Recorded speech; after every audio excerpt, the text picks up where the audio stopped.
Are Warp Lightning Cannons any good in patch 6.2.2? As your only other traditional artillery in the Skaven roster, it's important to go over this because I found it remarkably difficult to use intuitively at the start. Let's go over why you could add a few to your forces and how they provide over-the-shoulder flat arc fire. Recruit for 950 gold and 238 upkeep, or remarkably close to the Plagueclaw Catapults, despite being one tier higher. On Ultra, it's 4 cannons with 48 health between them, as numerology demanded it. Armor is 30, leadership 50, and I won't poison my tongue with melee stats here. Speed 20, cannot run. Moving on. Ammunition begins at 22. Starting range before Warlock Engineers get involved is 430, with each bolt inflicting magical damage.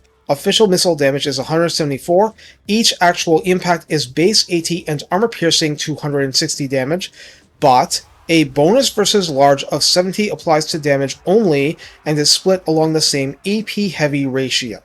There is a detonation radius of 2 meters, which is tiny and basically token only, base 5 and armor-piercing 20 damage within that, so almost all the real damage is impact.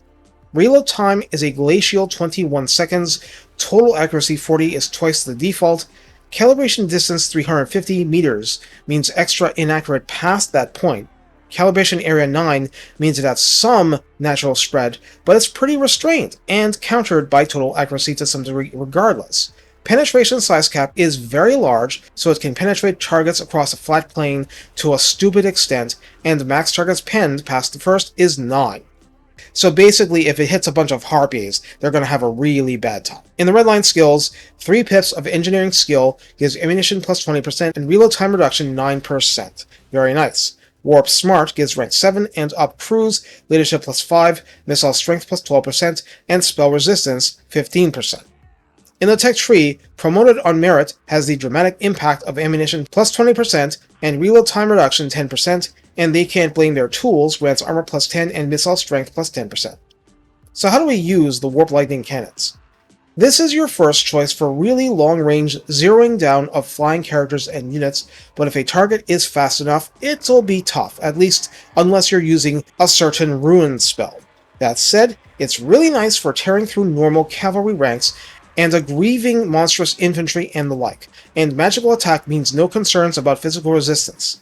In essence, what we have is a more specialized puncture weapon, meant to cleave in a straight line, but also meant to just plain ignore infantry if at all possible, and then eat into them like cannons if we must. The over-the-shoulder style is a blessing and a curse.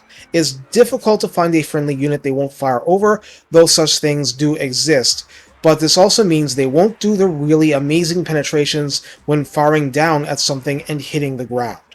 Their slow pace of fire will benefit greatly from techs, redline, warlock engineer support, and so forth, but in the vast majority of battles, they're whittling down the enemy, but not depleting their entire reserves of ammo. Thus, it is extra important to have a plan for killing the enemy the rest of the way, or otherwise breaking the foe. This artillery will do a fine job of softening up, but it won't slow the enemy down, and it won't demoralize the enemy beyond being hit by artillery itself.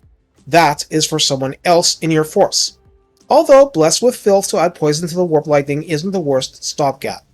Setting my own caveats aside, this is pretty reliable at reaching out and blasting someone, so while recognizing it's not as good for simply pelting blobs, and it can't fire over walls to save your army, it will help wreck stuff, and 4 cannons bring consistent damage against large targets.